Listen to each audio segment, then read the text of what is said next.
Shalom saudara yang dikasihi Tuhan, jumpa lagi bersama dengan saya dalam renungan hari ini. Pembacaan firman Tuhan dari Yesaya pasal 43 ayat yang keempat. Demikian firman Tuhan.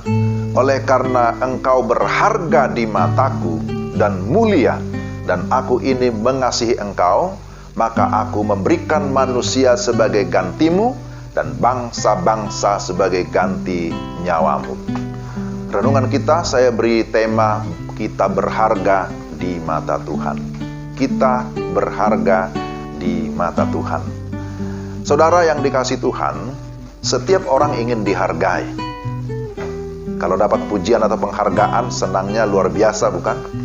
Tapi jika sebaliknya, maka dia akan merasa kecewa, bisa marah, atau bisa juga minder karena merasa terhina. Kalau di daerah kami, saudara, seseorang bisa merasa tidak dihargai karena masalah daging atau makanan yang disebut dengan jabar. Lalu karena itu dia kesal pulang duluan dari pesta. Ada orang yang menganggap rendah orang lain karena kekayaan, karena kepintarannya, karena kecantikannya, dan lain-lain. Itulah manusia. Manusia sering melihat apa yang di depan mata, akan tetapi Tuhan melihat hati. Ya, demikian ya firman Tuhan. Saudara yang dikasihi Tuhan, ayat yang kita baca tadi, oleh karena engkau berharga di mataku, kata Tuhan, dan mulia, dan aku ini mengasihi engkau. Firman Tuhan ini disampaikan oleh Nabi Yesaya kepada umat Tuhan ketika mereka dalam penderitaan di masa pembuangan. Dalam situasi demikian, Tuhan memberikan penghiburan dengan berkata, engkau berharga di mataku. Apa buktinya kita berharga di mata Tuhan? Pertama, Tuhan menciptakan kita mulia. Saudara, perikop Yesaya 43 ini diawali dengan pernyataan bahwa Tuhanlah yang menciptakan kita. Tetapi juga diakhiri dalam ayat yang ke-7 dengan hal yang sama.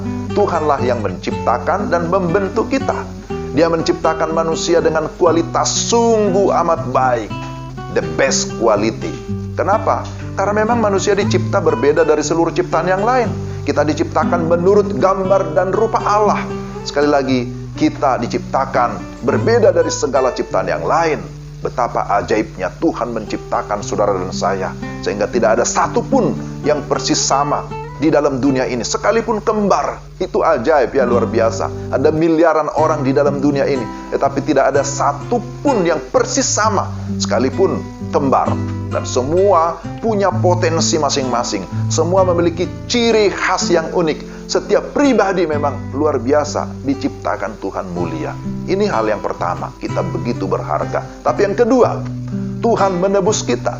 Ketika manusia jatuh ke dalam dosa, maka manusia menjadi budak dosa. Manusia kehilangan keselamatan, kehilangan harga diri, kehilangan tujuan. Bersyukurlah bahwa kita punya Tuhan yang tidak pernah ingkar janji. Tidak seperti tembang kenangan gitu ya. Janji-janji tinggal janji katanya. Ya. Tapi Tuhan berjanji, dia menepati janjinya. Dia berjanji akan menebus. Lalu dia melaksanakan penebusan itu secara sempurna. Digenapi melalui Yesus Kristus. Maka dikatakan tadi, dia memberikan manusia sebagai gantimu. Itu adalah bukti kasih Tuhan yang begitu besar. Dia menebus kita, bukan dengan perak atau emas. Karena memang kita bukan perak, kan kita bukan emas. Kita manusia, gambar dan rupa Allah. Kita ditebus dengan darahnya yang mahal, darah yang tidak bernoda, darah yang tidak bercacat. Dan harganya pun dikatakan lunas, dibayar melalui kematian Yesus di atas kayu salib. Nah, ini sesuatu yang luar biasa, saudara. Kita berharga di mata Tuhan. Karena itulah dia menebus kita. Dan bukan saja waktu kita hidup kita berharga, tapi firman Tuhan menyatakan bahwa kematian orang berharga, kematian orang dalam Tuhan itu juga berharga di mata Tuhan. Orang yang mati dalam Tuhan berharga. Mazmur ya, Mazmur 116 ayat 15. Dan yang terakhir, Tuhan menyertai kita. Saudara, penyertaan Tuhan berlaku bagi kita dalam segala keadaan, dalam sepanjang perjalanan. Pada saat menyeberang melalui air, bahkan dikatakan melalui api, Tuhan tetap hadir menyertai. Penyertaannya berlaku dalam segala waktu, dulu, sekarang, dan besok yang akan datang ya. Dia tetap menyertai kita. Yesaya 46 ayat 4, di sana disebutkan, sampai masa tuamu aku tetap dia, dan sampai masa putih rambutmu aku menggendong kamu. Dan bukan hanya itu, Tuhan dikatakan akan mengumpulkan anak cucumu dari timur, barat, utara, dan selatan. Keturunan orang-orang percaya pasti dikumpulkan dan diberkati oleh Tuhan. Tuhan menyertai berarti Tuhan menjaga, Tuhan mengawal kita. Ia beserta dengan kita seterusnya, selamanya, sehingga kita tetap merasa aman dalam menjalankan kehidupan, menjalankan peran kita. Saudara, hal ini tentu sungguh sangat menghibur. Ini sangat menguatkan saudara dan saya. Penyertaan Tuhan tidak pernah terbatas jangkauannya. Kapan saja, di mana saja, Dia omnipresent, Dia maha hadir. Maka tempat yang paling menyenangkan adalah tempat di mana Tuhan hadir senantiasa menyertai kita. Bahkan kata pemazmur, sekalipun dalam lembah kekelaman, aku tidak takut bahaya. Kenapa?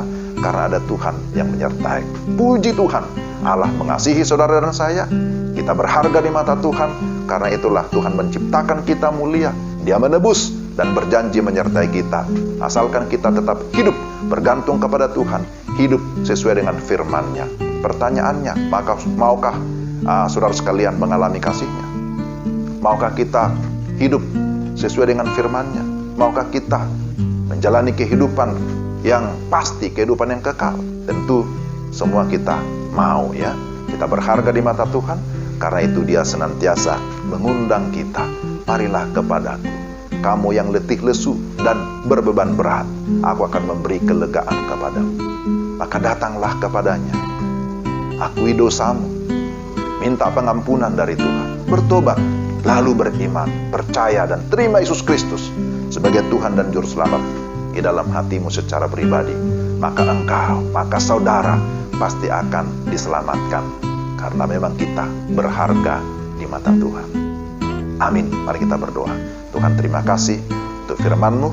Kami berdoa supaya Roh Kudus meneguhkan iman kami, menolong kami agar kami tetap hidup sesuai dengan firman-Mu. Dalam nama Yesus kami sudah berdoa. Amin. Demikian renungan kita. Sampai jumpa. Shalom.